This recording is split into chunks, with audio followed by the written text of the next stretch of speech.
Bonjour et bienvenue sur le podcast Bouge ton bise. Je me présente Karine Soriano, fondatrice de Créalise, l'agence de l'entrepreneur.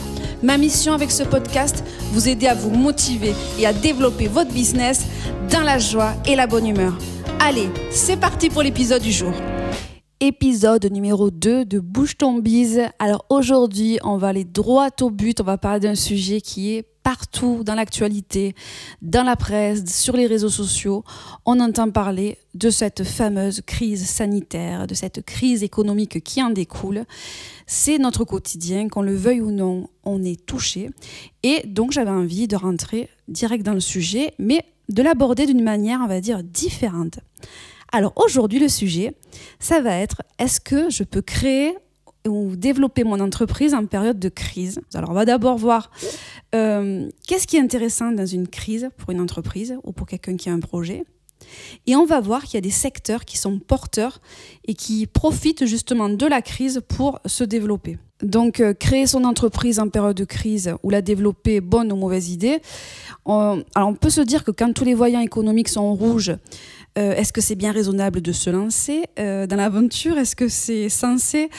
Et forcément, on peut se poser des questions. Pas plus tard que cette semaine, j'ai un client qui m'a dit, je reviens de... Alors tant pis pour mes collègues de la chambre de métier s'ils m'écoutent, mais donc il revenait de la chambre de métier et on lui a carrément dit, il avait un projet, il l'a toujours, on bosse ensemble, mais la chambre de métier lui a dit, non, c'est pas... Non, vous ferez mieux de pas créer maintenant, attendez.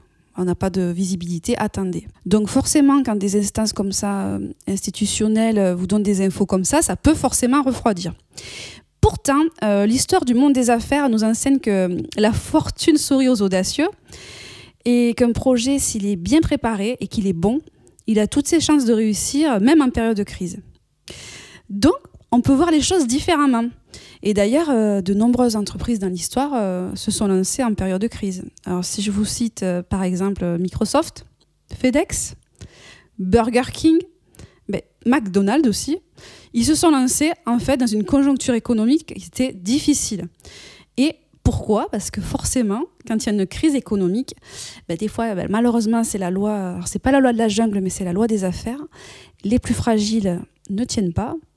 Il reste de la place sur le marché et on peut forcément développer de nouvelles affaires. C'est un peu dur dit comme ça, mais c'est une réalité économique. Donc en fait, une mauvaise conjoncture ne doit pas brider les ambitions. Du coup, comment ça se passe dans une réalité d'une petite entreprise, d'une TPE, d'une PME ?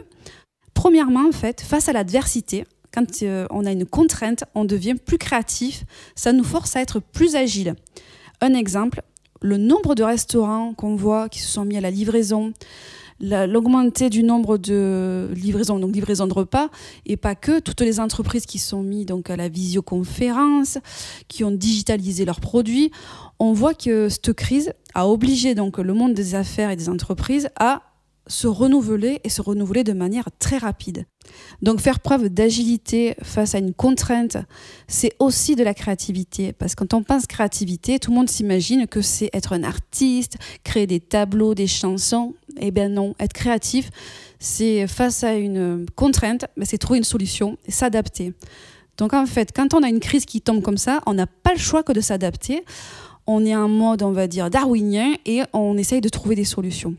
Donc les plus agiles s'en sortent forcément plus facilement et les personnes qui sont, on va dire, un peu plus coincées face au changement, c'est un peu plus difficile, on va pas se mentir. Donc on va dire, la crise, ça permet donc d'être plus créatif et d'être plus agile. Donc ça, c'est un avantage.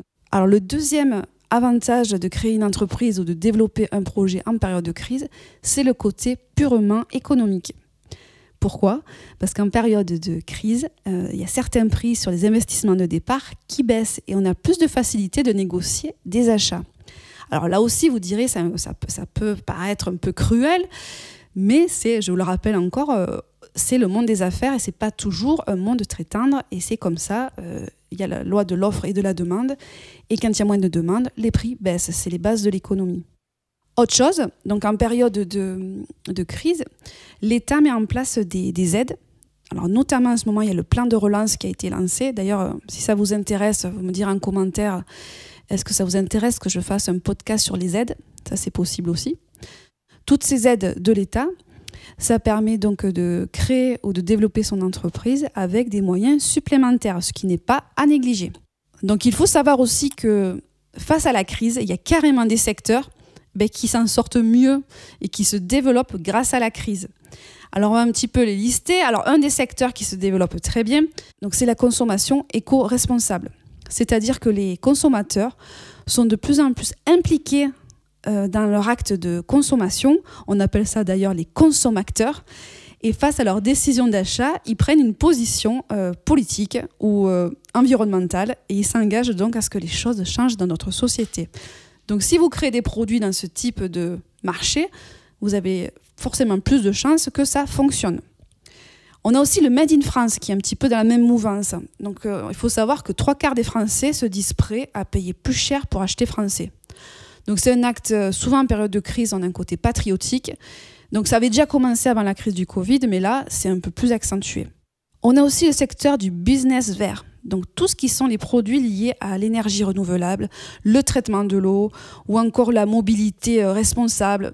Tous ces secteurs-là aussi bénéficient de cette crise. On voit que les gens se sont rendus compte de l'importance de l'environnement. Alors on le savait, mais ça a un petit peu accentué le mouvement. Alors, notamment, on a vu qu'au moment du premier confinement, impossible de trouver un vélo à Décathlon, quoi. Tout le monde s'est jeté sur les vélos. Le 4e secteur qui profite donc de la crise, donc c'est la silver economy. Donc on va dire silver pour l'argent, pour la couleur des cheveux de nos personnes âgées. De plus en plus d'entreprises s'implantent dans le domaine parce qu'il y a des besoins, donc c'est forcément une opportunité. 5e et dernier secteur qui profite de la crise, c'est tout ce qui est le secteur digital. Forcément, quand on est bloqué chez soi, on trouve des solutions digitales et le digital, il est en plein essor. Il était déjà en essor avant et là, ça n'a qu'à appuyer, on va dire, cette tendance. Alors, ce que je voulais vous dire à travers ce podcast, c'est qu'il faut voir la crise non pas comme une contrainte, mais comme une opportunité. Alors, même si je sais qu'il y a des secteurs qui sont en grande difficulté, comme les bars, les restaurants, les discothèques. J'ai entendu aujourd'hui qu'il y a 500 discothèques qui ont fermé en France. On ne va pas dire que tout est rose. Le podcast, il n'est pas fait pour ça aujourd'hui. Mais il y a quand même moyen de voir les choses de manière différente. Donc, comme on dit, de voir le verre à moitié plein plutôt qu'à moitié vide. Et pour ceux qui ont déjà créé leur entreprise, c'est aussi le moment de faire le point, de voir si on pourrait faire les choses autrement, de se restructurer, de revoir sa stratégie. Et ça fait du bien aussi, même si la période est difficile, il faut en profiter pour se restructurer. Et une entreprise qui ne se remet pas en question, une entreprise qui ne se restructure pas, c'est une entreprise qui meurt. Alors aujourd'hui, j'ai été un peu violente dans mes termes, mais c'est comme ça. Alors j'ai un dernier message. Donc pour ceux qui sont en difficulté, vraiment, je vous souhaite beaucoup de courage. N'hésitez pas à vous faire aider. Comme j'ai dit tout à l'heure, il y a des plans de relance, il y a des aides. Alors je sais que ça ne fait pas tout, mais il faut quand même prendre ce qu'on peut prendre pour tenir le coup. Pour ceux qui ont des projets de développement, de création, n'ayez pas peur, préparez bien votre projet. Un projet qui est bien préparé, avec ou sans crise, il a de plus grandes chances de réussir. C'est la fin de cet épisode du jour. Je vous dis à très bientôt pour la suite des épisodes de Bouge ton Biz. Si vous avez des questions sur la création ou le développement d'entreprise, vous pouvez aller sur le site crealise-entrepreneur.fr et Crealise, c'est avec YZ. Merci, au revoir.